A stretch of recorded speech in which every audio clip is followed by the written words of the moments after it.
puertas que deberían permanecer siempre cerradas. Pero hoy vamos a abrir una. Acompáñanos.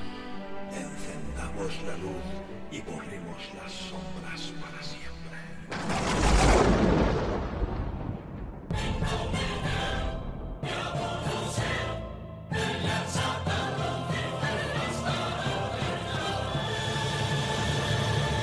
Comienza Luces y Sombras con Asunción Saraís y Eduardo Díaz.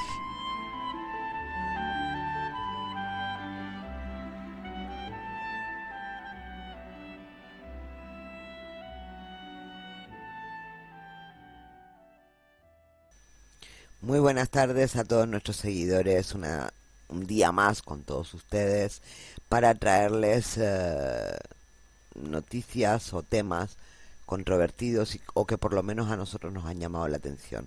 Aunque esta tarde, sinceramente, el programa es de Eduardo, puro y duro. Buenas tardes, Eduardo. Hola, buenas tardes. Digo que el programa es tuyo prácticamente, porque yo intervendré con preguntas o con aportaciones. Bueno, lo que pasa es que hoy hasta cierto punto invertimos los términos. Sí. Últimamente los temas los estabas llevando tú y yo estaba preparando los programas de noticias, y hoy es un programa que no es de noticias, pero que me he preparado yo. Muy bien, así pero, me gusta. Pero eres tú quien vas a atacar. Y además da mucho juego. Es un programa que da muchísimo juego. Yo tengo que decirle a todos nuestros seguidores que sí sé el tema que va a tocar, pero no tengo ni idea de cómo lo va a tocar.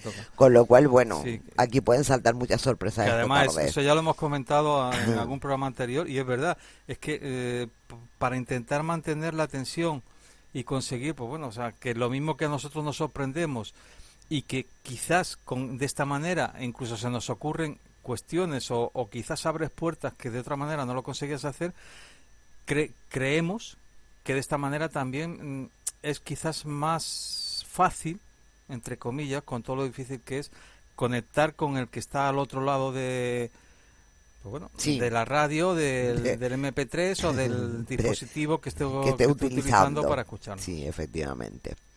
Bueno, pues creo que no hay mucho más que decir, sino que tú comiences con lo que nos quieres contar esta tarde, ya, que me tienes a mí intrigada totalmente, o sea que bueno. Bueno, el tema de hoy, creo, estoy seguro, que no va a dejar indiferente a nadie, independientemente de si lo que voy a exponer a continuación fuera o no encargado oficialmente, es decir, fuera o no cierto, independientemente de si en su momento fue una artimaña de distracción o realmente existió como un estudio serio y cuyas conclusiones se continuarían cumpliendo en el día de hoy, y no solo por el país artífice del estudio, sino por las principales potencias mundiales. Vivimos en una sociedad enferma, carente de los más mínimos principios de ética, de justicia, de igualdad y de solidaridad. Esto lo estoy diciendo yo, todavía no he empezado con el Todavía no has empezado, no. Vale. Vivimos también en una sociedad dirigida por unos políticos elegidos supuestamente por el pueblo en aquellos países que se llaman a sí mismos demócratas y que en su mayoría obedecen y acatan instrucciones dadas desde arriba, desde un poder nada claro e intangible, y no desde abajo, desde el pueblo que supuestamente les ha nombrado para representarlos y defenderlos. Hemos creado, ya sea por imposición, por miedo o por consentimiento, un mundo de mierda, donde nos regocijamos en el fango y donde las injusticias, la falsedad y lo económico rigen nuestras vidas, y donde el miedo a todo se ha instaurado como algo habitual en nuestras vidas. Somos una sociedad que se llama moderna y evolucionada, o eso nos han hecho creer, que vive para sobrevivir, confiada en las versiones oficiales, y donde cuantas menos preguntas te hagas, mejor para tu salud mental y para evitar crearte problemas con el poder establecido. el disconformismo se tacha de subversión, las opiniones diferentes de radicalismo y las dudas razonables o razonadas de conspiración y de insulto a los que aseguran estar en posesión de la verdad absoluta y que desde luego no es la nuestra. Vivimos en un mundo donde lo mejor es no preguntar, lo más sano es no pensar y lo más justo e inteligente, porque te evitará muchísimos problemas, es dejar nuestro destino en manos de quienes entienden de esto y están preparados, por supuesto, para decidir qué es lo mejor para todos nosotros.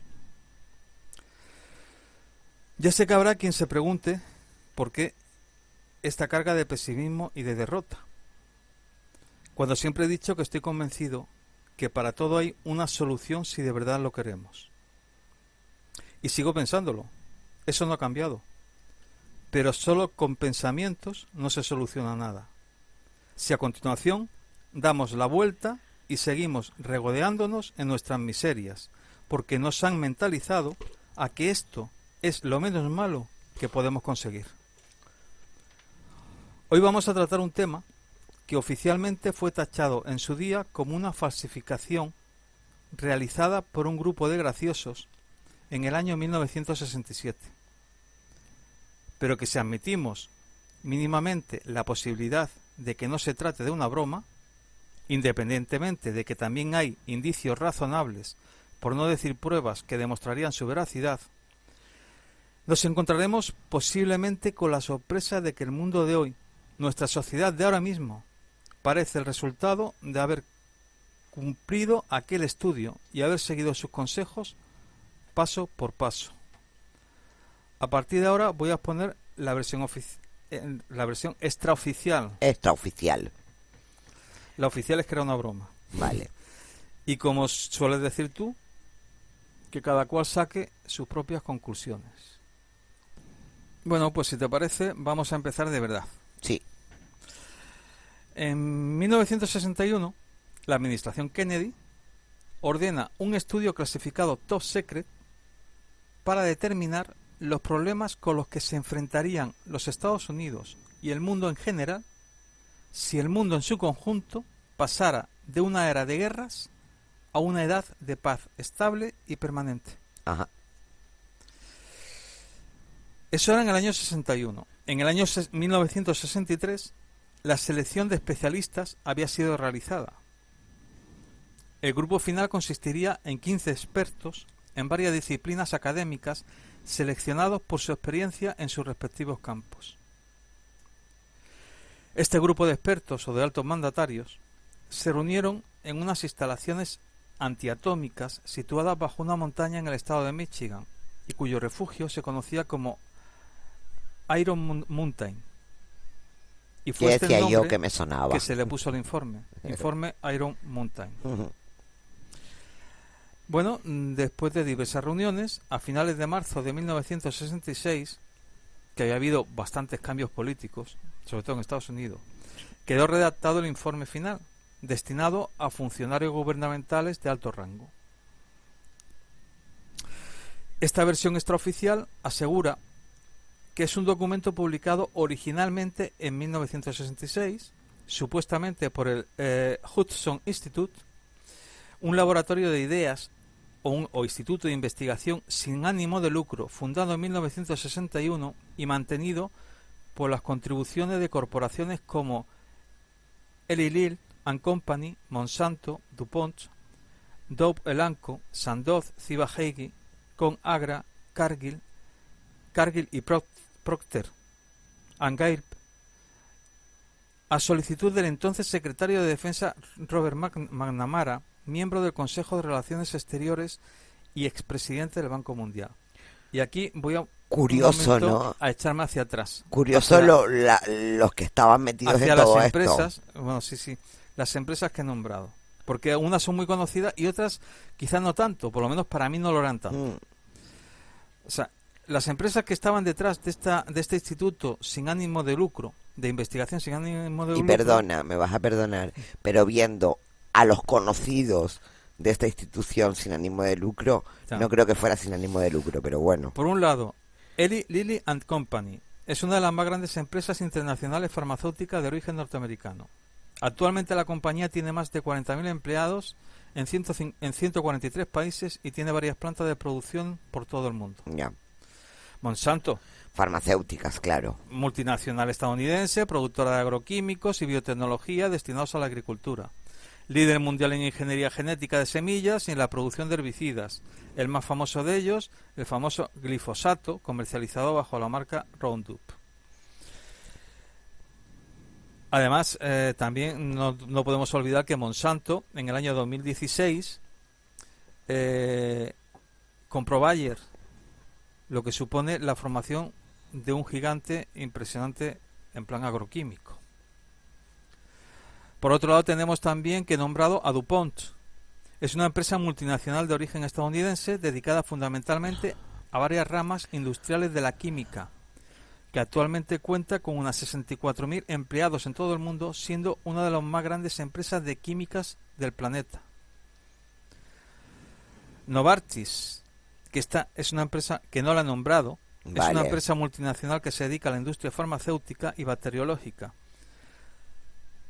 con sede principal en Suiza, y la compañía nace a partir de la fusión de Ciba Geigy con Sandoz, que estos dos sí los he nombrado, en 1996, y que en su momento significó la fusión más grande a nivel del mundo en plan empresarial. También hemos nombrado a Conagra Foods, que es una multinacional de alimentos estadounidense con sede en Chicago. También a Cargill, que es una corporación multinacional privada con base en Minnesota y que ha crecido hasta ser la mayor corporación estadounidense que no cotiza en bolsa. Sus actividades comerciales incluyen la compra, venta, procesado y distribución de granos y otras mercancías agrícolas, el cultivo y venta de pienso ganadero y la venta de ingredientes para la industria farmacéutica. Hombre, yo creo que es significativo y llamativo quiénes están detrás en ese estudio que era una broma, según las versiones oficiales. El tema de la broma no lo voy a volver a nombrar. O sea, a partir de ahora yo lo que, o sea, voy a seguir con la idea de que esto es, entre comillas, es algo que puede ser cierto. Vale.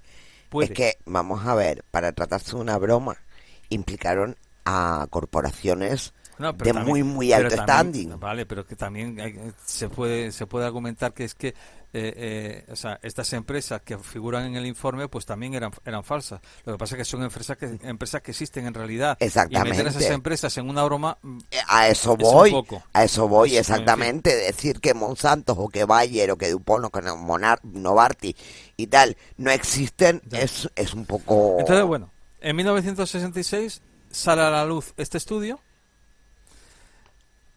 auspiciado o financiado por estas empresas sin ánimo de lucro. El estudio sin ánimo de lucro.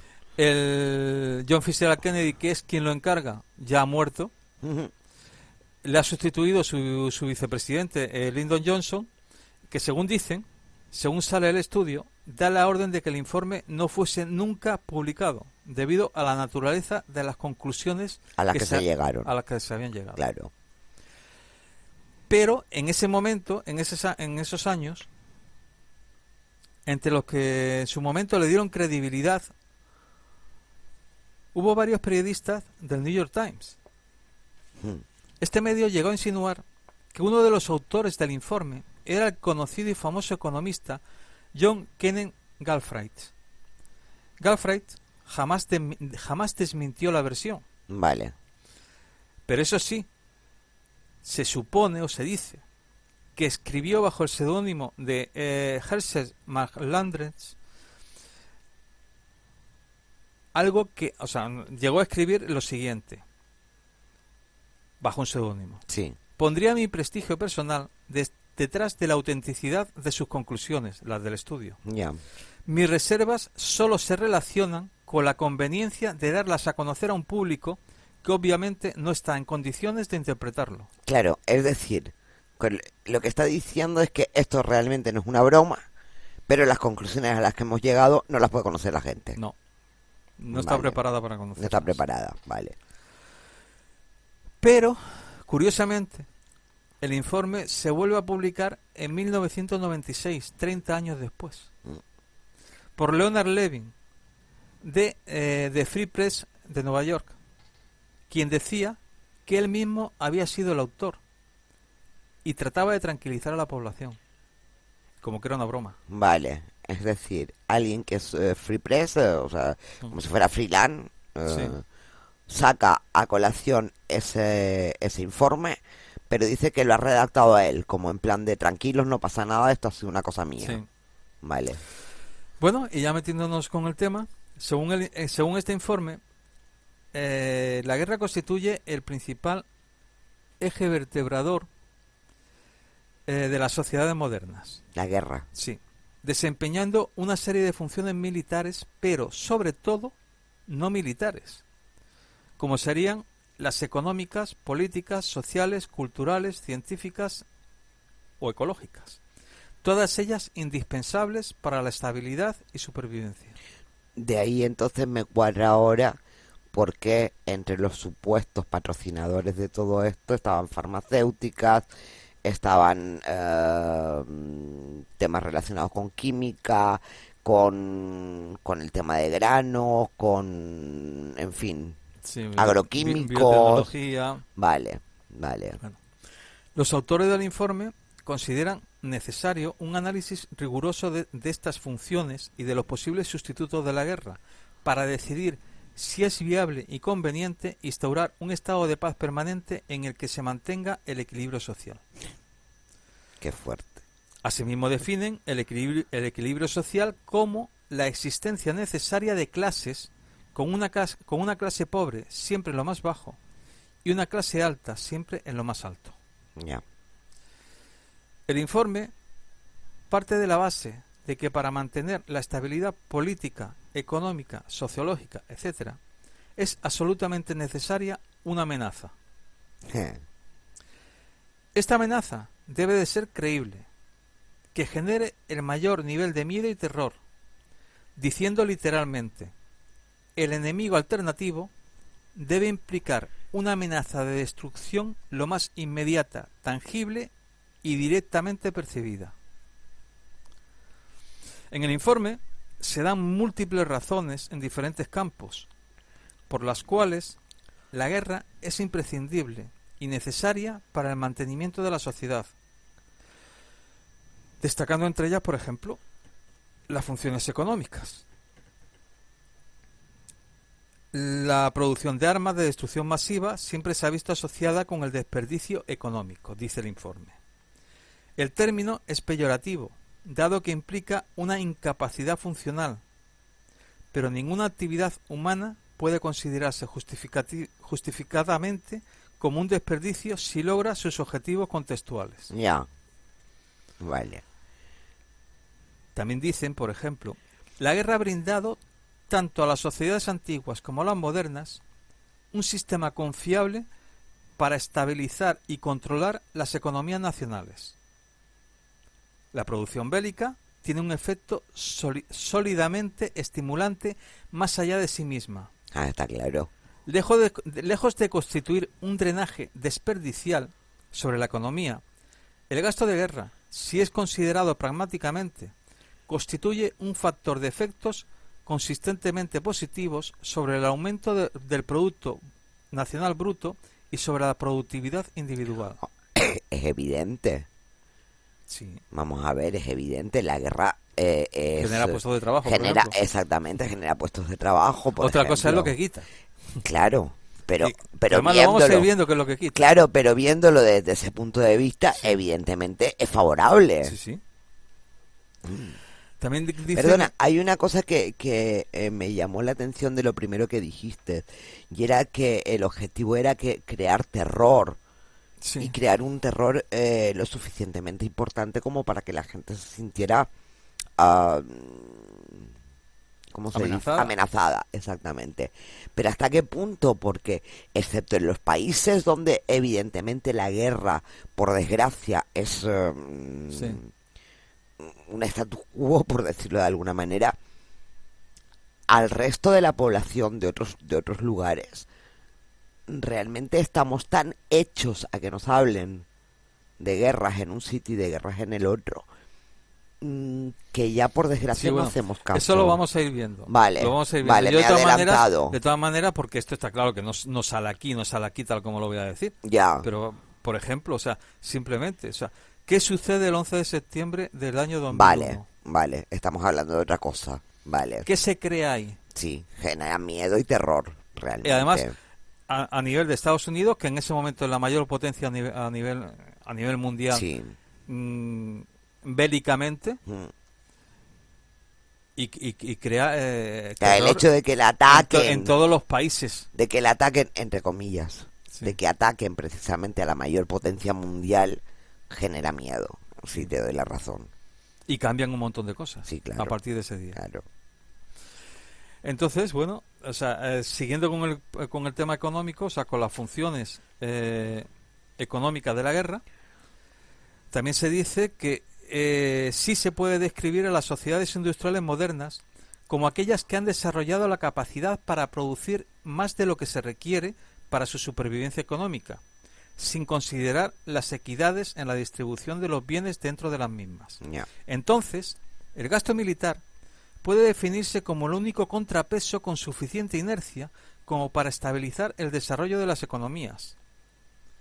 El hecho de que la guerra sea un desperdicio es precisamente lo que le permite cumplir con esta función. Y cuanto más rápidamente se desarrolla la economía en cuestión, más pesado debe de ser ese contrapeso. Ya. Es decir, cuanto más avance un país, más, en por más otro guerras, lado, tiene que tener una amenaza. En más guerras tiene que estar metido, o la amenaza tiene que ser una mayor. Amenaza para, digamos, fomentar. Fomentar, sí, exactamente. En otra parte del informe aseguran también lo siguiente. No pretendemos insinuar que no pueda diseñarse dentro de la economía un sustituto para la guerra. Sin embargo, no se ha producido hasta el presente que exista ninguna combinación de técnicas para controlar el empleo, la producción y el consumo que pueda compararse en su efectividad ni por aproximación con la guerra. La guerra es y ha sido el estabilizador económico esencial de las sociedades modernas. Qué fuerte me parece, de verdad. No, pero esto no es más que el comienzo. Ya. Esto no es más que el comienzo. Ya. Pasamos a las funciones políticas. Ojo, lo que yo estoy hablando lo que yo estoy contando del informe de Iron Mountain, que se puede encontrar en las redes, en un montón de foros, esto es un extracto. Ya me imagino. El informe es muy largo. Muy largo. Y muy extenso. Ya me imagino. Hablamos de funciones políticas. La política exterior de una nación no puede tener sustancia si no dispone de los medios para imponer su actitud sobre otras naciones. Solo puede realizar esto de una manera creíble si implica una amenaza de máxima organización política para este propósito, lo que significa que debe organizarse para algún grado de guerra. Vale. Es decir, cada país tiene que tener como un enemigo, por decirlo de alguna manera. Vale. Sí. Según afirma el informe, en el campo de la política, la guerra es imprescindible para la buena organización de la sociedad. Así no va. Esto lo realiza esencialmente brindando una amenazante necesidad externa para que una sociedad acepte ser gobernada políticamente. Al hacerlo, establece la autoridad del gobierno para controlar a sus ciudadanos. me he quedado un poco flipada, pero sí, vale. Claro, o sea, vale, claro. No, sí. Papá Estado viene a defenderte. Exactamente, claro. Y es el protector. En las sociedades democráticas modernas más avanzadas, el sistema de guerra ha brindado a los líderes políticos otra función político-económica de creciente importancia. Ha servido como el último gran bastión contra la eliminación de las necesarias clases sociales.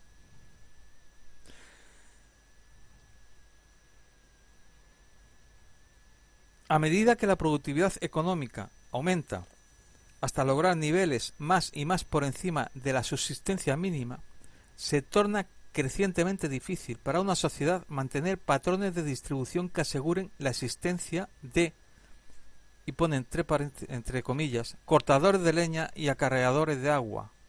Es decir, tú no puedes eliminar la clase baja. Ya. Alguien tiene que trabajar. Ya, claro. Claro. La eliminación de la guerra implica la inevitable eliminación de la soberanía nacional y del Estado-nación tradicional. La continuidad del sistema de guerra debe verse asegurada, aunque tan solo sea para preservar la calidad y el grado de pobreza que una sociedad requiere como un incentivo, como así también para mantener la estabilidad de su organización interna del poder. El grado de pobreza sí. Es importante ahí. Sí, claro. Si tú no eres pobre no te puedes retar a ti mismo. Claro. No puedes rendir más. Claro. No, o sea, vas a ser menos útil. Claro. Con sistema. Lo cual te fomentarás más a ti mismo para hacer más, para tener un rendimiento mayor. Sí. Sí. Es que me parece tan mal. Nada. La autoridad básica del Estado moderno sobre su población reside en sus poderes de guerra. En sus poderes, perdón. De guerra. De guerra. En el estudio también se habla, por ejemplo, vamos a tratar ahora funciones sociológicas. El uso tradicional de las instituciones militares para brindar a los elementos antisociales un rol aceptable dentro de la estructura social. Repito. Sí, por favor. El uso tradicional de las instituciones militares para brindar a los elementos antisociales un rol aceptable dentro de la estructura social. Es decir, que son necesarios. Sí. O como dice después, la guerra como controlador indispensable de las peligrosas disidencias sociales y las tendencias antisociales destructivas. Claro. Tiene que existir ese grupúsculo de personas o de entidades que de alguna manera se opongan al sistema para que ellos puedan intervenir.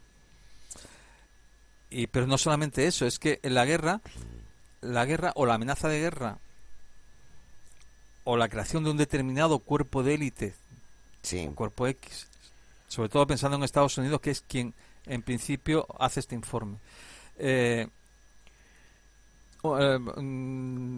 ¿Quiénes formaban, sobre todo cuando se hace este informe, en los años 60? ¿Quiénes formaban gran parte del ejército norteamericano? Era gente que no tenía trabajo. Eran, digamos... Vale. O sea, es una manera de rescatar y de controlar a los elementos peligrosos de la sociedad. Sí. Con una amenaza de guerra o con... Ya no voy a decir con una guerra, al menos con una amenaza de guerra. Con una amenaza, sí. Vale. Que tú creas unas determinadas... O sea, llámese situaciones, ejército, llámese organizaciones determinadas paramilitares, o sea, a través de las cuales tú tienes controladas a estos grupos de la población, a estos grupos peligrosos. O de disidentes. Peligroso entre comillas. Sí. También dentro de la función sociológica, pues bueno, las señales de peligro son fáciles, según dice el estudio, son fáciles de reconocer, aunque sus estigmas porten diferentes nombres en diferentes tiempos. Los lugares comunes eufemísticos actuales, delincuencia juvenil y alienación, han tenido sus contrapartidas en cada edad. En épocas anteriores, estas condiciones eran resueltas directamente por los militares sin las complicaciones del debido proceso, usualmente a través de pelotones de reclutamiento o de esclavitud. Vale, sí. No entras por el aro, te reclutamos como tal o te esclavizamos. Sí. Vale. Las fuerzas armadas en cada civilización han brindado el principal refugio apoyado por el Estado para lo que hoy denominamos personas no empleables. No. El típico ejército permanente europeo de hace 50 años, esto he dicho en el estudio, no lo digo yo ahora de hace 50 años, en el estudio habla de hace 50 años atrás, o sea, de principios de 1900. Sí. Bueno, pues el típico ejército permanente europeo de hace 50 años, según el estudio, consistía de tropas no aptas para el empleo en el comercio, industria o agricultura, lideradas por oficiales no aptos para ninguna profesión legítima o para conducir un negocio o empresa.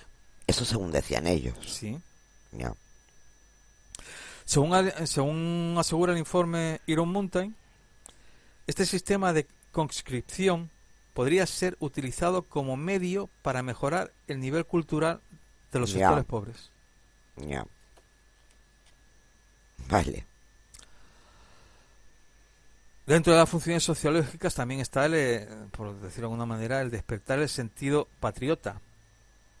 Sí. Por otro lado, se afirma que el sistema de guerra brinda la motivación básica para la organización social primaria. Al hacerlo, refleja a nivel social los incentivos que hacen al comportamiento humano individual. El más importante de estos, a efectos sociales, lo conforma la necesidad psicológica individual de lealtad hacia una sociedad y sus valores. La lealtad requiere una causa. Una causa requiere un enemigo. El enemigo que define la causa debe percibirse como realmente formidable. Ya. Entonces tendremos... Sí, el estado de miedo, que es lo que pretende. Y un grupo de patriotas dispuestos a hacer todo. Lo que sea. En términos generales, el poder que se presume de semejante enemigo debe ser lo suficientemente importante como para generar un sentido individual de lealtad hacia una sociedad, y debe de ser proporcional al tamaño y complejidad de esa sociedad.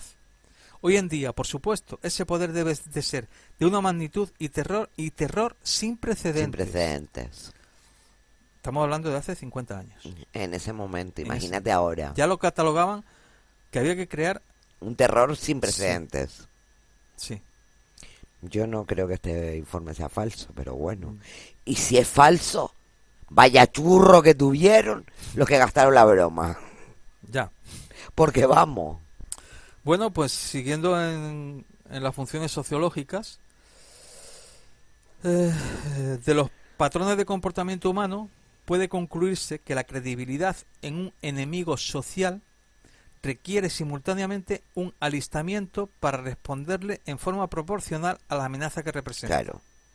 En un contexto social amplio, el ojo por ojo aún caracteriza la única actitud aceptable hacia una amenaza de agresión presumida, a pesar de los preceptos religiosos y morales en contra que gobiernan a la conducta personal. Es decir, van a ir en contra de ti mismo. Es que no tiene desperdicio. No tiene desperdicio. O sea, el supuesto informe. El supuesto bueno, yo he informe. dicho que a partir de la exposición lo iba a dar como bueno. Como bueno, y que sí. cada cual lo coja como quiera. Pero es que aunque no sea de verdad, aunque esto haya sido una chanza, por decirlo de alguna manera, joder, qué casualidad como han dado en el clavo, tío. Y todavía queda, ¿eh? Ya me imagino. Vamos. Bueno, lo que le otorga al sistema de guerra su rol pertinente en la organización social, como en otros campos, es su autoridad sin igual sobre la vida y la muerte. Es el mayor terror que te pueden infligir, perder la vida. Perder la vida. La existencia de una amenaza externa aceptada, entonces, resulta esencial para lograr la cohesión social, como así también la aceptación de la autoridad política. Ya, vale. Serán los únicos que nos pueden salvar. Sí, claro. Claro. O sea, consiguen que el pueblo se una, tenga realmente un solo objetivo o una principal preocupación y se ponga en manos del gobierno. Del gobierno, sí. Esta amenaza debe ser creíble, debe ser de una magnitud consistente con la complejidad de la sociedad amenazada y debe aparecer como mínimo afectando a la sociedad en su conjunto. Ya.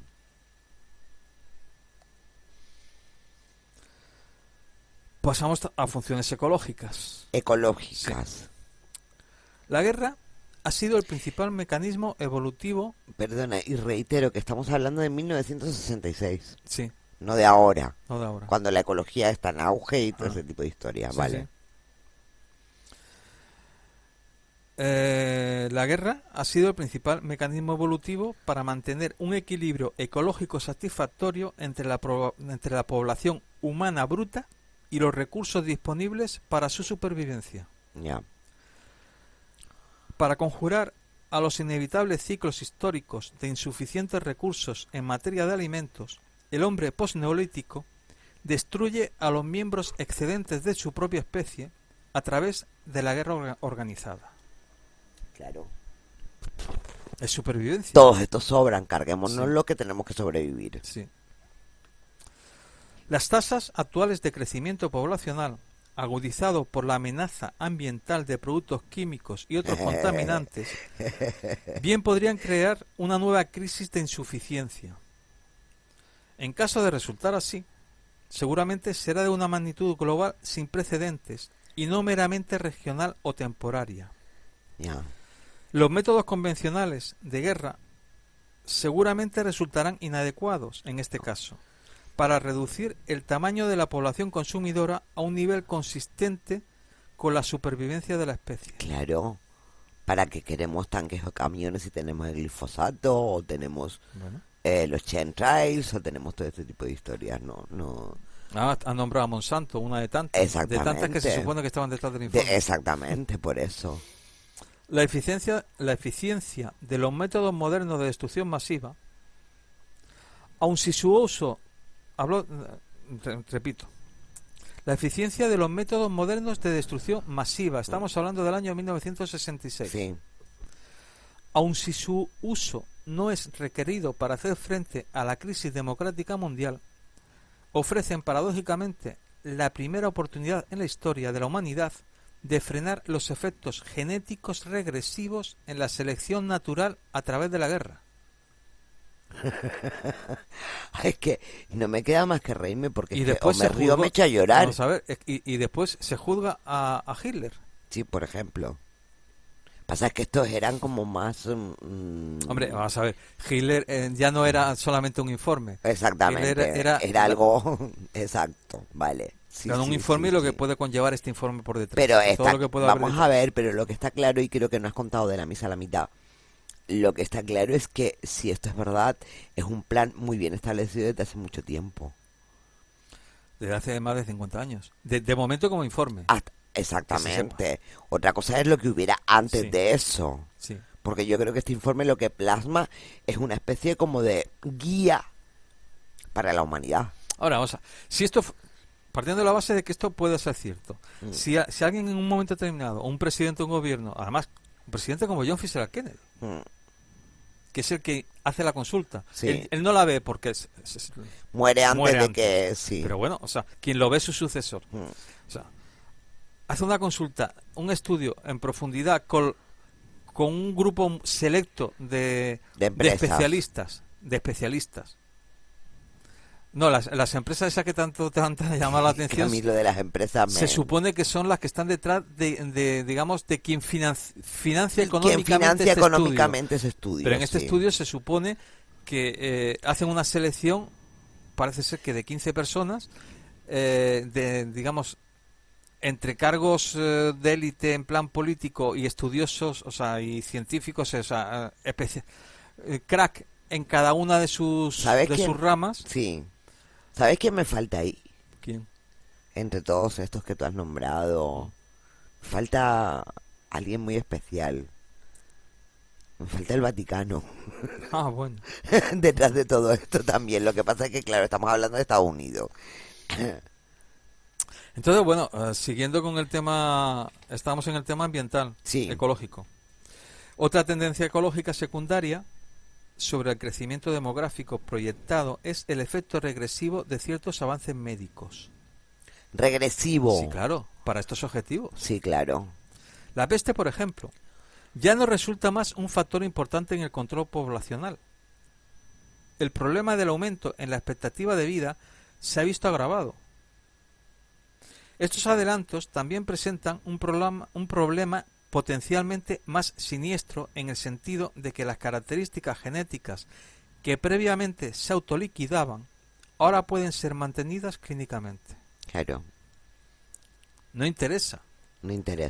Que haya una esperanza de vida. Claro, pero mayor. Eso son cosas, tú estás hablando del año 66 y son cosas que a día de hoy se siguen debatiendo. Pues es decir, ¿hasta qué punto podemos seguir soportando no tenemos más que ir a programas que hemos hecho nosotros y comentarios que hemos hecho, sí. O sea, sobre que sobramos muchos. Exactamente. Exacto. O sea, vamos a ver, sobramos muchos porque el mundo está organizado como está. No es que si el mundo estuviera organizado de otra manera no y repartido de otra manera, no sobraría nadie, faltaría gente para conseguir mantener determinado, digamos, estatus de bienestar. Pero claro, no es el caso, no es el mundo en que vivimos. No, exactamente, no vivimos en plan tan utópico como lo queremos plantear nosotros. Siguiendo con el estudio, ahora vamos a hablar de las funciones culturales y científicas de la guerra. Uh-huh. Entre los pueblos primitivos, la danza de guerra es la forma artística más importante. En otras culturas, la literatura, la música, la pintura, la escultura y la arquitectura, que se han ganado una aceptación permanente, se han referido invariablemente al tema de la guerra, sea en forma explícita o implícita, con lo que expresan la centralidad de la guerra para la sociedad. La guerra en cuestión puede ser un conflicto nacional, como en las obras de Shakespeare, la música de Beethoven o las pinturas de Goya, o puede verse reflejada en la forma de luchas religiosas, sociales o morales, como en las obras de Dante, Rembrandt y Bach. Pero de verdad, en serio, estamos reduciendo a eso al arte. ¿Ah? El arte lo estamos reduciendo a eso. Bueno, o sea, vamos a ver. Que sí, que no dice ninguna mentira. Sí, no, te está diciendo que si en el arte se está reflejando esto es porque esto forma parte de la sociedad. Tiene un lugar importante dentro de la sociedad. Sí. Según el estudio, forma parte de una centralidad dentro de la sociedad. Ya. O sea, como que la sociedad gira en torno a esto. Ya. Y asegura el estudio, los estándares estéticos y morales tienen un origen antropológico común en la exaltación de la valentía y en la predisposición para matar y arriesgar la muerte en la guerra tribal. Ya. También resulta instructivo observar que el carácter de la cultura de una sociedad mantiene una estrecha relación con su potencial para hacer la guerra dentro del contexto de su época. Sí, claro. No es ningún accidente que la actual explosión cultural en los Estados Unidos tenga lugar en una época marcada por un desarrollo inusualmente rápido de la tecnología bélica. Ya. Hablamos vuelvo a repetir, del de 1966. Bueno, del 62 al 66. Del 61 al 66. Es cuando se elabora el estudio. Sí. Siguiendo con las funciones culturales y científicas, la relación de la guerra con la investigación y el descubrimiento científico resulta más explícita. Claro. La guerra es la fuerza motivacional más importante para el desarrollo de la ciencia en todos los niveles, desde el nivel abstractamente conceptual hasta el estrechamente tecnológico. La sociedad moderna le otorga un alto valor a la ciencia pura, pero históricamente resulta inevitable que todos los descubrimientos significativos que se han hecho acerca del mundo natural se hayan visto inspirados por las reales o imaginarias necesidades militares de las distintas épocas. Es que nos han llevado por donde han querido, es que han hecho con nosotros lo que les ha dado la gana. Es que la ciencia está al servicio de eso. Porque esos descubrimientos se podrían haber hecho en otro momento, determinados descubrimientos, pero no se han hecho porque no hay fondos, porque no hay tal, porque no hay cual.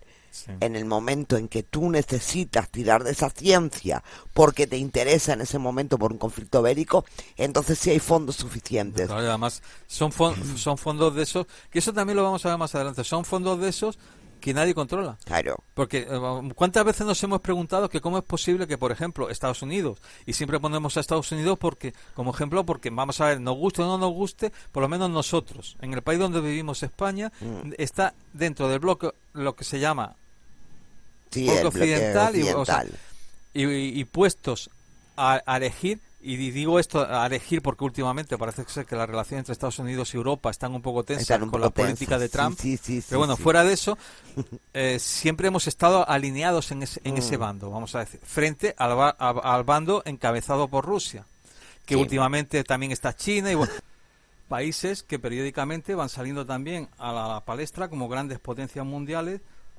quizás, según el informe pues posiblemente para seguir manteniendo ese nivel de miedo y de terror que necesita tener la población. Yeah. Y todo esto lo he dicho a raíz o en torno al hecho de que a mí siempre me ha llamado la atención de que en Estados Unidos, y no solamente en Estados Unidos, en muchos países, en la inmensa mayoría, lo que pasa en Estados Unidos, por el donde más se nota. Por el potencial económico que tiene, es donde más se nota, o sea, que puedan existir fondos reservados o fondos de no justificación. Sí. Y además que llega el momento en el cual llegas incluso a la conclusión de que ni tan siquiera las partidas presupuestarias que te detallan que no son justificables sean reales, sino que todo aparenta que son muchísimo muy superiores. Claro, ahí tienes, por ejemplo, lo que se ha dado en llamar los proyectos negros de la CIA, por ejemplo. Sí. Era algo que no se sabía de dónde salía esa subvención, pero bueno. Ya. Bueno, pues si lo que estamos contando hasta ahora a alguien le parece que no tiene la suficiente importancia, también en el informe se mencionan otras funciones de la guerra. De la guerra. De la guerra.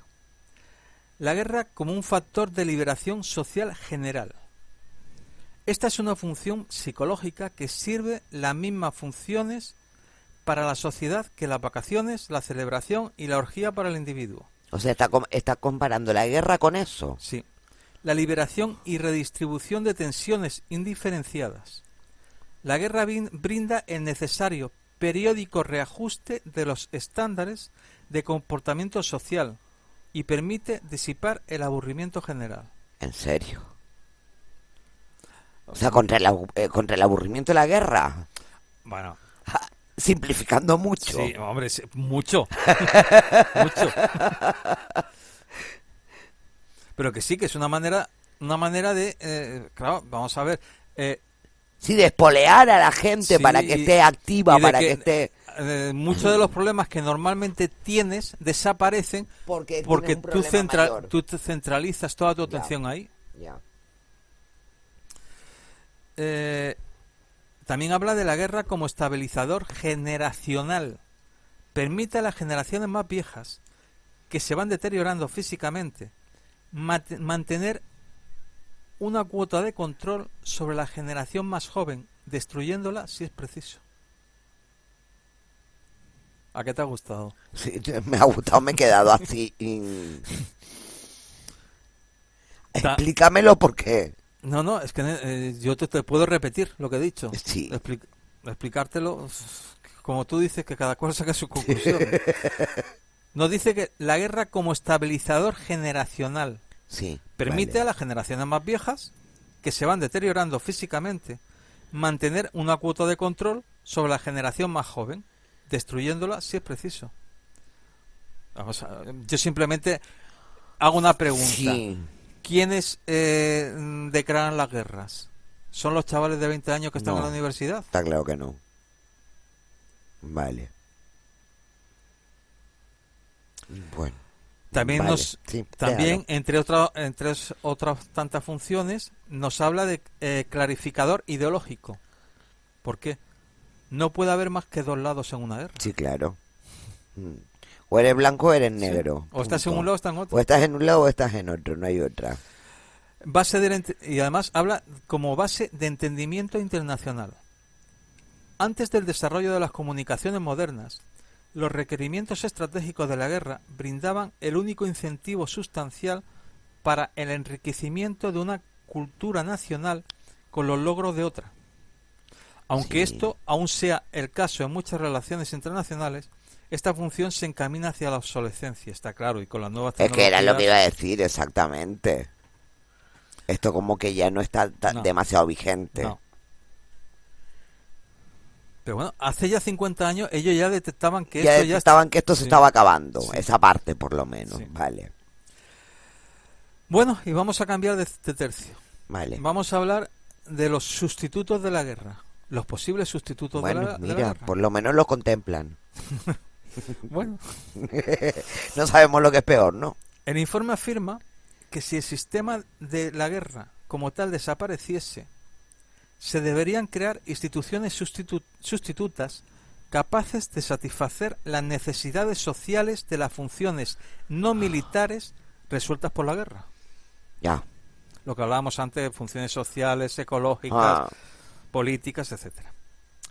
Sin perder de vista que un sustituto viable para la guerra ha de brindar una amenaza de vida o muerte verosímil o no servirá para la función social organizadora que cumple la guerra. Es decir, que si no nos meten miedo no vale. Tú tienes que controlar a la población. Evidentemente. O sea, aquí hay cosas que jamás van a desaparecer. O sea, aquí se está hablando de la guerra como medio para controlar a la población. Y todo lo que ello conlleva. Entonces, si quitamos la guerra, ¿cómo controlas a la población? Claro, ¿cómo la controlas? Es decir,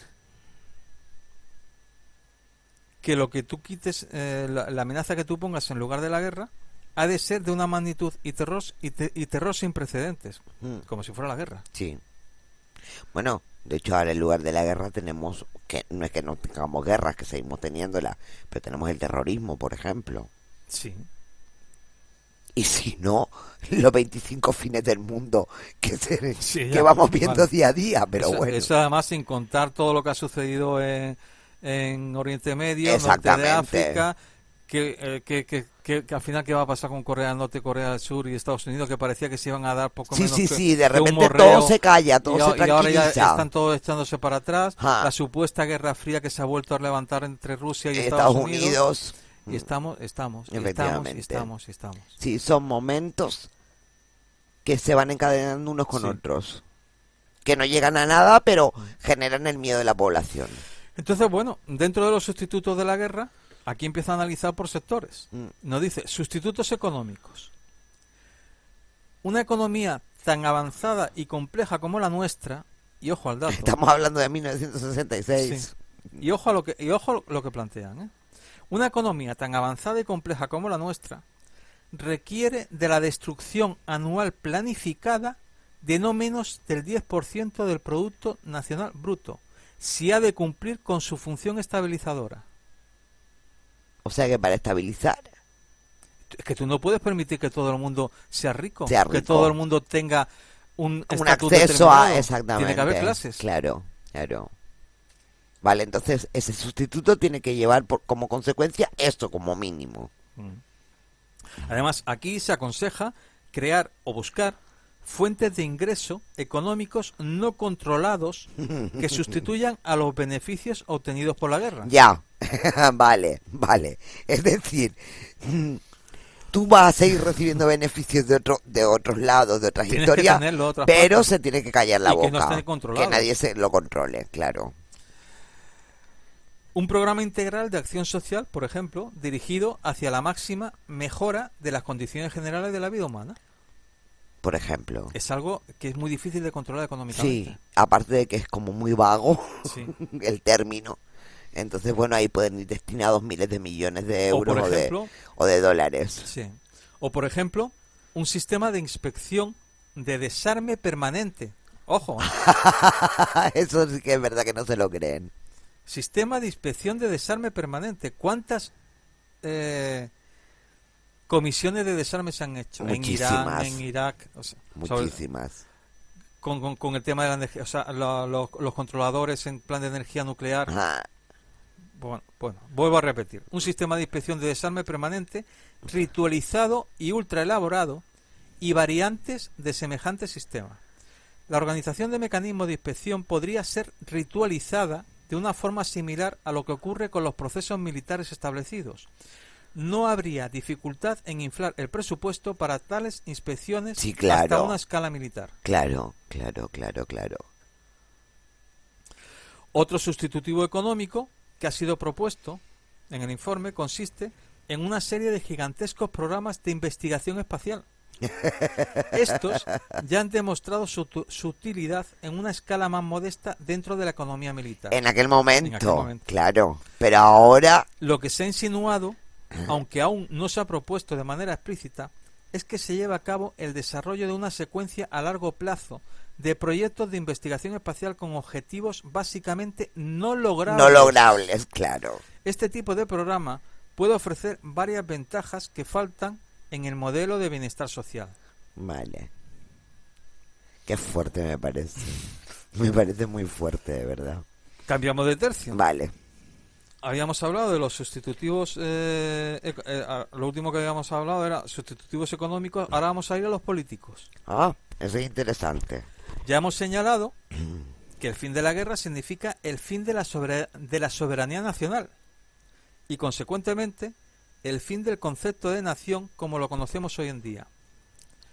Pero esto no significa necesariamente el fin de las naciones en el sentido administrativo, y el poder político interno continuará siendo esencial para una sociedad estable. Ya. Las naciones emergentes de la era de la paz deberán seguir nutriendo su autoridad política de alguna fuente. Claro. Tienen que buscar algo para justificarse. Para justificarse. La credibilidad, en verdad, yace en el corazón del problema del desarrollo de un sustituto político para la guerra. Aquí es donde las propuestas de la carrera espacial, que son tan adecuadas en muchos aspectos como sustitutos económicos de la guerra, se quedan cortas. El proyecto espacial más ambicioso y menos realista no puede, por sí mismo, generar una amenaza externa creíble. Hay que buscar más. Más o menos. Se han debatido acaloradamente que semejante amenaza, la espacial, ofrecería la última y mejor esperanza para la paz, al unir a la humanidad en contra de un enemigo. Peligro de destrucción por criaturas de otros planetas o provenientes del espacio exterior. Ya. Se han propuesto experimentos para probar la credibilidad de una amenaza consistente en una invasión desde fuera de este mundo. Ahí tenemos el Blue Beam. Es plausible que algunos de los incidentes de platos voladores más difíciles de explicar en los últimos años hayan sido algunos primeros experimentos de esta clase. Qué fuerte me parece. Incluso el tema del proyecto Blue Beam, que es un proyecto mucho más nuevo que esto, de lo que tú estás hablando. Sí. De esa amenaza extraterrestre, ¿no? Sí, sí. Bueno, también dentro de estos sustitutos políticos nos habla de, argumentos para seguir manteniendo el control. Nos habla, por ejemplo, de una contaminación ambiental masiva y global. Podría ocurrir, por ejemplo, que la fuerte contaminación del medio ambiente pudiera eventualmente reemplazar la posibilidad de destrucción masiva por armas nucleares, sí, claro, como amenaza principal y más evidente para la supervivencia de nuestra especie. Y ojo a lo que voy a decir a continuación, ¿eh? El envenenamiento del aire y de las principales fuentes de alimentos y de agua ya se encuentra bastante adelantado y a primera vista podría representar una solución a este problema. Constituye una amenaza que sólo puede abordarse a través de una adecuada organización social y con poder político. Pero se estima que deberá pasar entre una generación y media antes de que la contaminación ambiental, por más severa que sea, se torne lo suficientemente amenazante a nivel global como para ofrecer una posible base de solución. ¿Qué te parece? Bueno, nuestros seguidores no me están viendo la cara, pero es que sí, vamos a ver, si esto fue una gracia de alguno, está claro que sabía de lo que hablaba. Bueno. Vamos a ver, es que está describiendo quizás cosas que no pasaban en aquel momento o no pasaban del todo en ese momento. O que en aquel momento la población general a nivel mundial no se planteaba exactamente. Sin embargo, a día de hoy te cuentan esto y tú dices, pero si es que lo que dice en el informe lo tenemos aquí encima ya de nuestras narices. Claro. Es lo que yo decía al principio. Es que es alucinante. Antes de empezar a exponerlo. O sea, para mí es como si se hubiera seguido a rajatabla hasta el día de hoy. Exactamente. También dicen en esta parte del informe que es verdad que la tasa de contaminación podría incrementarse en forma selectiva para este propósito. Encima selectiva. En forma selectiva. Sí, claro. Aunque parece altamente improbable que un programa gubernamental de efectos deliberadamente nocivos para el medio ambiente pudiera ser implementado de manera políticamente aceptable. Ya. O a lo mejor se ha descubierto cómo hacerlo. O a lo mejor se han descubierto ya cómo hacerlo, exactamente.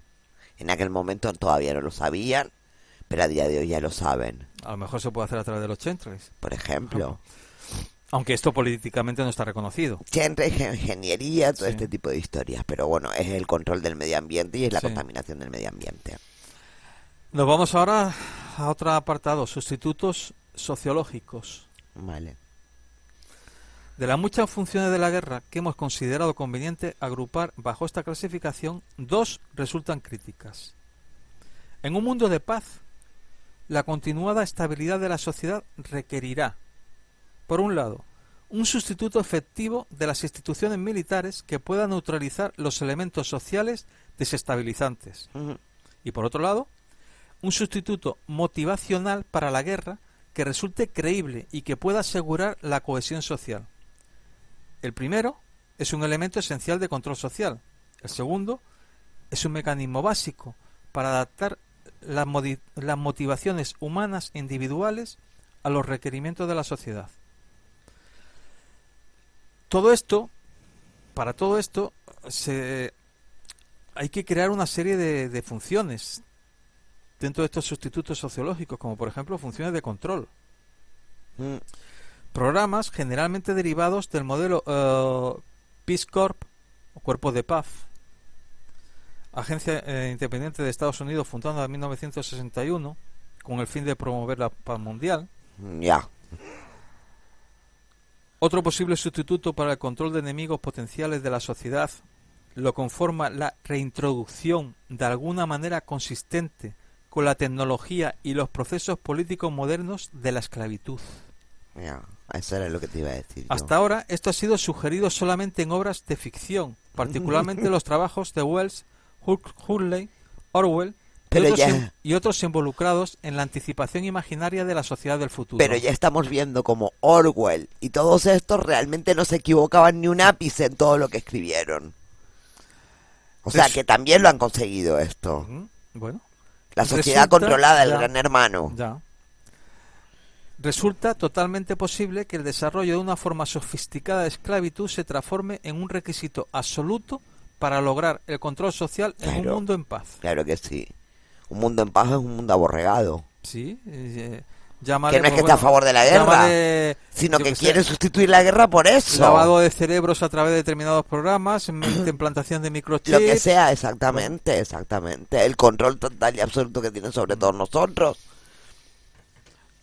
Te había comentado, en plan de función de control dentro del tema sociológico. Sí. También estaría la función motivacional. Los teóricos de los juegos también han sugerido, en otros contextos, el desarrollo de juegos de sangre para el control efectivo de los impulsos agresivos individuales. Hombre, esto se sabe que se está haciendo y que sobre todo gente perteneciente a la alta sociedad de determinados países tienen organizados este tipo de juegos. Juegos de sangre. Además, son temas absolutamente, yo diría que tabú a nivel general y tan sumamente peligrosos como pero que están apareciendo. Como que aquel que los nombra prácticamente lo último que hace. Pero los juegos existen, esos juegos existen. Y de luego a los que matan no son a gente perteneciente a su misma clase social. No. Tenemos casos más que claros aquí en España mismo, sin irnos más lejos. Pero bueno. Bueno, pues de un modo más realista, según el informe, un rito semejante podría socializarse de la misma manera en que lo hizo la Inquisición española y los menos formales juicios de brujas de otros tiempos, con el propósito de lograr la purificación social, la seguridad del Estado u otros objetivos que sean tanto aceptables como creíbles para las sociedades de la posguerra. Ya. Hombre, esta parte para mí no está muy encaminada, para mí. ¿El montar un teatro? No, aquí no está hablando de un teatro, está hablando de temas como la Inquisición española, pero en plan modernizado. Hay otros sistemas, de momento, digamos, otros sistemas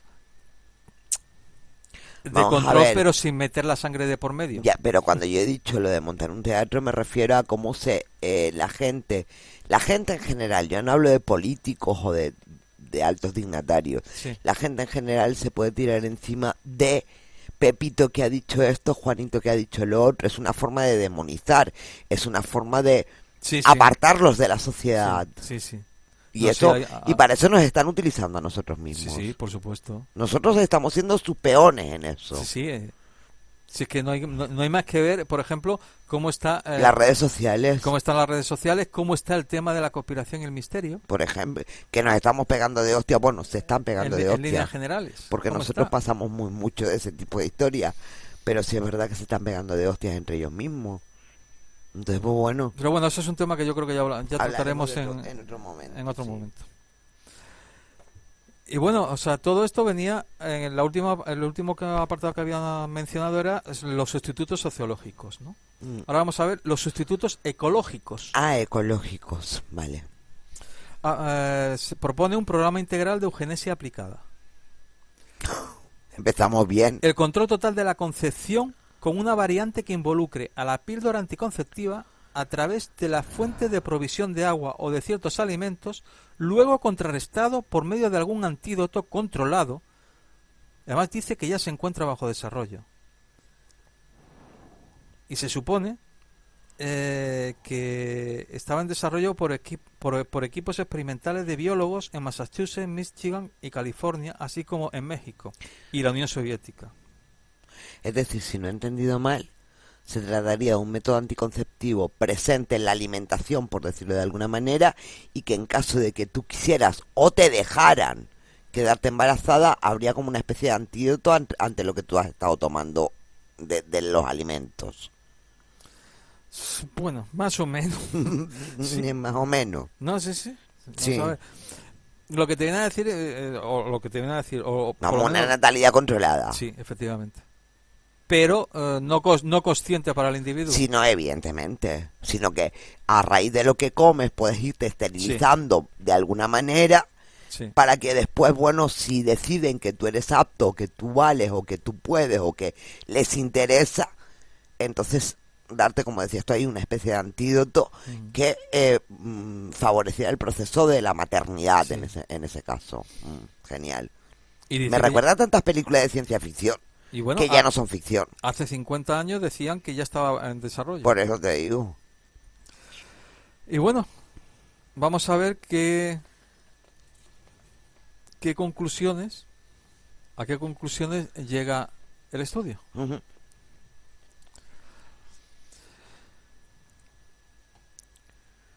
Una vez analizados y evaluados los potenciales sustitutos de la guerra, se llega a diversas conclusiones. En plan económico, la guerra ha brindado tanto a las sociedades antiguas como a las modernas de un sistema confiable para estabilizar y controlar las economías nacionales. No se ha probado ningún sistema alternativo dentro de una economía compleja moderna que haya demostrado ser ni remotamente comparable en alcance y efectividad con el mismo. En plan político, la posibilidad permanente de la guerra es un elemento fundamental para lograr un gobierno estable. Brinda la base para una aceptación general de la autoridad política. Ha permitido a las sociedades mantener las necesarias distinciones de clase y ha asegurado la subordinación del ciudadano al Estado en virtud de los poderes residuales de la guerra, inherentes al concepto de la nacionalidad. Ningún grupo moderno en el poder ha controlado con éxito a sus ciudadanos tras haber fallado en el sostenimiento de una credibilidad continua respecto de una amenaza externa de guerra. O sea, según el estudio, los países o los grupos políticos de determinados países que no han seguido este esquema, es decir, el mantener la amenaza, por ejemplo, en este caso, una amenaza externa. No han aguantado en el poder. No han aguantado en el poder. Claro. Aunque un sistema proyectado para cumplir con las funciones económicas de la guerra parezca prometedor, no se puede expresar un optimismo similar en las áreas esenciales de la política y la sociología. Cuando se nos pregunta cuál sería la mejor manera de prepararnos para el advenimiento de la paz, debemos, primero, responder tan enfáticamente como sea posible que no se puede responsablemente permitir que el sistema de guerra desaparezca hasta tanto, por un lado, sepamos exactamente qué es lo que planteamos colocar en su lugar, y por otro, estemos seguros, más allá de cualquier duda razonable, de que estas instituciones sustitutivas servirán sus propósitos en términos de la supervivencia y estabilidad de la sociedad. Es que me parece muy fuerte. O sea, es que nos manipulan por todos lados. Vamos a ver. A mí, yo esto lo analizo, o sea, lo analizo, o sea, lo estudio. Sí. Lo poco que o mucho que he podido estudiar esta historia,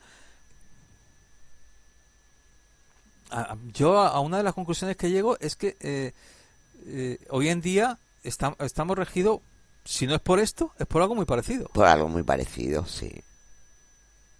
Sí. Y empezamos a tirar hacia atrás. Es que me da lo mismo hacia dónde miro. O sea, estamos criticando continuamente a Estados Unidos por, como decía antes, porque es digamos, el faro, como se solía llamar, el faro de Occidente. El faro de Occidente. Vale. Y por ejemplo, y no quiero levantar ampollas en nadie. O sea, estoy hablando en plan ejemplos. Sí, ejemplo, y lo que es pura estrategia. Es decir, ¿por qué, por ejemplo, el régimen político de Fidel Castro se mantiene tantísimos años? Porque por la amenaza. Existe una amenaza global desde fuera. Y continua. Además, muy centrada, que estaba en Estados Unidos. Claro, y continua además. Claro. ¿Por qué determinados regímenes dictatoriales se mantienen vivos? En el caso de España, ¿cuántos años no estuvimos los españoles en los 40 y pico años que estuvo Franco? O sea, dirigiendo los designios de este país en plan dictatorial. ¿Cuántos años no estábamos oyendo la gran amenaza, el tema de la gran amenaza roja y la invasión que nos iba a venir de parte de Rusia? Exactamente. Entonces, bueno, está claro que los países que triunfan o los gobiernos que triunfan son los que son capaces de mantener esa amenaza. Entonces, también nos dice en el apartado que estábamos de conclusiones que algunos observadores consideran que el precio de la paz es simplemente demasiado elevado. Ya. Sería trastocar demasiado el sistema existente. Sí. El sistema de guerra, a pesar de toda su repugnancia subjetiva para importantes sectores de la opinión pública, ha demostrado su efectividad desde el comienzo de la historia escrita. Ha brindado las bases para el desarrollo de muchas civilizaciones durables e impresionantes, incluyendo aquella que hoy es dominante. Ya. Un sistema viable de paz, presuponiendo que las grandes y complejas cuestiones de las instituciones sustitutivas planteadas en este informe resulten tener solución y que la misma sea hallada, aún así seguiría constituyendo un viaje hacia lo desconocido, con el riesgo inevitable que se refiere a lo desconocido, independientemente de hasta qué punto esos factores desconocidos resulten controlables. Yeah. Cualquier condición de paz total, genuina, se logre como se logre, sería desestabilizante hasta tanto se demuestre lo contrario. Es posible que una o más naciones soberanas arriben, a través de un liderazgo ambiguo, a una posición de la cual una clase administrativa gobernante pierda el control de la opinión pública básica o de su habilidad para racionalizar una guerra deseada. Yeah. No resulta difícil imaginar en tales circunstancias una situación en la que tal gobierno podría verse obligado a iniciar un proceso serio de desarme a gran escala, quizás provocado por alguna explosión nuclear accidental, y que tales negociaciones puedan conducir a la real disolución de las instituciones militares. Como nuestro informe indica, claramente esto sería catastrófico. Nos parece evidente que en caso de que una parte importante del planeta se viera inmersa repentinamente y sin una alerta previa suficiente en una condición de paz inadvertida, entonces una preparación parcial o inadecuada sería mejor que ninguna. Es decir, aunque sean los 4 puntos que hemos expuesto, que más o menos se lleven a cabo. Porque si no sería... Aunque se esté mal preparado, hay que tener... Eso lo explico ahora después. Hay que tener prevista la posibilidad de una paz. La posibilidad de que eso ocurra, de que de repente estemos en paz. Porque la diferencia podría ser crítica, además. Bueno, y una última conclusión entonces sería que será necesario para nuestro gobierno planificar con profundidad para hay que hacer planificación para dos contingencias generales. La primera, que es la que se refiere a la posibilidad de una paz general viable. La segunda es la continuación exitosa del sistema de guerra. En nuestra opinión, una preparación cuidadosa para la posibilidad de la paz debería continuarse, no porque tomemos la postura de que el fin de la guerra sea necesariamente deseable, si es que resulta posible, sino porque puede que nos sea impuesta de alguna manera y es preferible que estemos listos para ella. ¿Quién puede imponerles la paz? O sea, ¿quién puede cambiar esto? ¿Quién puede? El pueblo, me imagino. Es que o lo hace el pueblo o no lo hace nadie. Ya. Ellos no lo van a hacer. Ya. Y bueno, y ahora ya entramos en la parte final. Las recomendaciones. Ah, hay recomendaciones también. Claro. Bueno, me quedo más tranquila porque así sabremos qué hacer. Proponemos el establecimiento, bajo una orden ejecutiva del presidente, de una agencia de investigaciones de guerra y paz permanente, con el poder y el mandato de ejecutar los programas que se indicarán posteriormente en este informe. Esta agencia será provista con fondos suficientes para implementar sus responsabilidades y decisiones a su propia discreción, según como lo vean, sin límite. Sí. Y tendrá la autoridad necesaria para utilizar sin restricción cualquier facilidad del Ejecutivo del Gobierno en la búsqueda de estos objetivos. Será organizada según los alineamientos del Consejo Nacional de Seguridad, salvo que ningún miembro de su personal regidor, ejecutivo u operativo tendrá cargo público alguno o responsabilidad gubernamental directa. Claro, nada a la vista. Su directorio provendrá del más amplio espectro de disciplinas científicas, estudios humanistas, artes creativas aplicadas, tecnologías operativas y otras ocupaciones profesionales a determinar. Será responsable tan solo ante el presidente u otros funcionarios temporalmente indicados por el mismo. Según lo que indiquen, claro. Sus operaciones serán gobernadas por sus procedimientos internos. Su autoridad incluirá expresamente el derecho ilimitado de retener información sobre sus actividades a cualquier persona salvo al presidente, cuando estime que mantener un secreto semejante sea en el interés público. Yeah. La primera de las dos principales responsabilidades de la Agencia de Investigaciones de Guerra y Paz será determinar todo lo que sea factible, incluyendo lo que pueda ser razonablemente inferido en términos de posibilidades estadísticas relevantes acerca de una eventual transición hacia una situación general de paz. Las actividades de investigaciones para la paz de la agencia incluirán necesariamente, pero no se limitarán, entre otros, a, por ejemplo, la preparación de una amplia agenda de programas de ajustes parciales, no correlacionados e intensivos, adecuados para reducir los peligros inherentes a la transición no planeada hacia la paz por razones de fuerza mayor. Los métodos de investigación para la paz incluirán, pero no serán limitados, a los siguientes, entre otros: la utilización completa de los métodos modernos de modelos matemáticos, análisis analógicos y otras más sofisticadas técnicas cuantitativas en curso de desarrollo que sean compatibles con la programación por computadoras. La otra principal responsabilidad de la Agencia de Investigaciones de Guerra y Paz se referirá a investigaciones sobre la guerra. Su objetivo fundamental será asegurar la continuada viabilidad del sistema de guerra para dar cumplimiento a sus funciones esenciales no militares durante todo el tiempo en el que el sistema de guerra se considere necesario o deseable para la supervivencia de la sociedad. Para lograr este objetivo, los grupos de investigaciones para la guerra dentro de la agencia se involucrarán en las siguientes actividades, entre otras: la determinación de los niveles mínimos y óptimos de destrucción de vida, propiedad y recursos naturales como requisito para lograr la credibilidad de una amenaza externa, lo que resulta esencial para funciones políticas y motivacionales. Es que me parece muy fuerte, no me mires. No, es que este punto lo voy a repetir. La determinación de los niveles mínimos y ópticos de destrucción de vida, propiedad y recursos... ¿De verdad hay niveles óptimos de destrucción de vida? Según ellos, sí. Destrucción de la propiedad y de recursos naturales como requisito para lograr la credibilidad de una amenaza externa.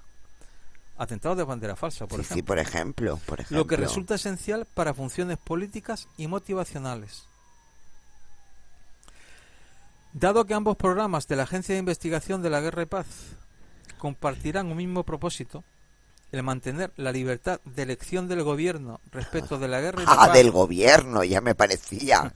Hasta que la dirección de la supervivencia social no esté más en duda, resulta esencial para esta propuesta que la agencia se constituya sin limitación en el tiempo. Nosotros la empezamos ahora y ya veremos cuándo se termina esto. Su examen de las instituciones actuales y propuestas será autoliquidante una vez que su propia función se haya visto superada por los desarrollos históricos que, al menos en parte, habrá ayudado a iniciar. Ah.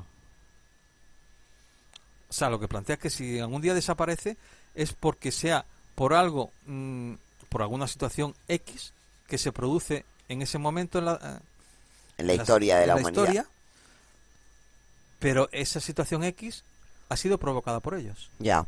Al menos en parte. Como siempre. Vamos a ver, a mí es que todo esto me ha sonado muy a esa agenda de la que hemos hablado en muchas ocasiones, que está hecha y está escrita desde hace mucho tiempo sobre el control de la humanidad. Es decir, aquí estamos viendo que uno de los métodos mejores o que mejor les ha funcionado desde siempre ha sido el tema de las guerras. Ya. El mejor método de control, porque tienes el miedo, tienes una especie como de, por desgracia, delimitador de mortandad o de vivir de la gente. Estás metiendo una empresa, las empresas bélicas que van a funcionar a toda pastilla. Es decir, esto sería, como decías tú en un principio, una gracia que hizo alguien. Pero si esto realmente fue alguien que lo hizo por hacerse el gracioso, era un poco vidente o un poco, vamos, que de una gracia saca una verdad. No, hombre, yo el tema ese de la justificación, como que es un informe hecho por un grupo de graciosos, yo creo que pues ya les costó de todas maneras. Yo creo que está muy bien, entre comillas, está muy bien elaborado. Que yo no digo que no lo sea. Esto puede ser perfectamente el guión para hacer una gran película. Exactamente. O sea, en su momento podía haber sido un libro que vendieran y yo creo que se hubiera vendido bastante. Sí. O sea, una serie de... A mí se me ocurren un montón de razonamientos a los cuales, por los cuales llego a la conclusión de que esto no era una broma. Ya, claro que no. Claro que no, es que esto no podía ser una broma.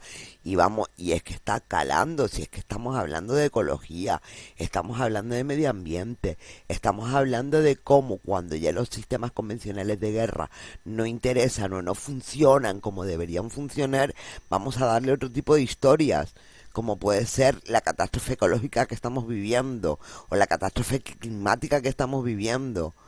¿Vale? Además, una cosa que quiero volver a repetir es que aquí no está todo, ni muchísimo menos. Yo he estado no está todo el informe, o sea, lo que yo he contado es un extracto. Un extracto. Por eso muchas veces he dicho entre otras o entre ellas. Vale. O sea, porque había muchas conclusiones, había muchos puntos. Yo he hecho una selección que puede estar más o menos acertada. Uh-huh. Yo he visitado un montón de páginas, hay muchas páginas en castellano donde está este informe reflejado. En concreto, una de las que yo he visto que aparentemente la tiene más extensa o más completa es la página de la Biblioteca Pléyades. Quería hacer esa aclaración. Sí. La verdad que el tema yo creo que daría no para un programa, daría para 5 o 6 seguidos, porque simplemente desglosando cada punto tendríamos para un programa. Sí. Yo estoy convencida de que esto desde luego no fue algo que salió por una broma o por un afán de alguien de tomarle el pelo al resto de la gente, porque sería muy difícil que una broma se cumpliera de una forma tan estricta como se está cumpliendo todo lo que se dice en ese informe. Ya. Y como, bueno, ahí tenemos como nos habla de la necesidad de proyectar continuamente una amenaza sobre el pueblo llano, y ahí tenemos los ataques de bandera falsa, los atentados terroristas e incluso la posibilidad de una invasión alienígena. Sí, que decir, no, y que todo esto puede estar fomentado, aparte, por todo lo cosas que hemos tratado en otros programas. En otros programas, o sea, como por ejemplo, cómo se puede mentalmente llegar a influir con determinados métodos para hacer que determinada gente o determinadas personas con un determinado perfil, por ejemplo, se conviertan en kamikazes, hagan exactamente, o sea, se lancen, por ejemplo, con explosivos contra una multitud, exactamente, etcétera. Sí. Yo estoy convencida de que, por decirlo de una manera simplista para que la gente me entienda, yo creo que esto no es más que una especie de resumen de la Agenda 21 del nuevo orden mundial, ¿no? De alguna manera. Pero bueno, evidentemente cada uno es digno de sacar sus propias conclusiones, claro. Está clarísimo. No sé si tú tienes algo más que añadir o quieres añadir algo más.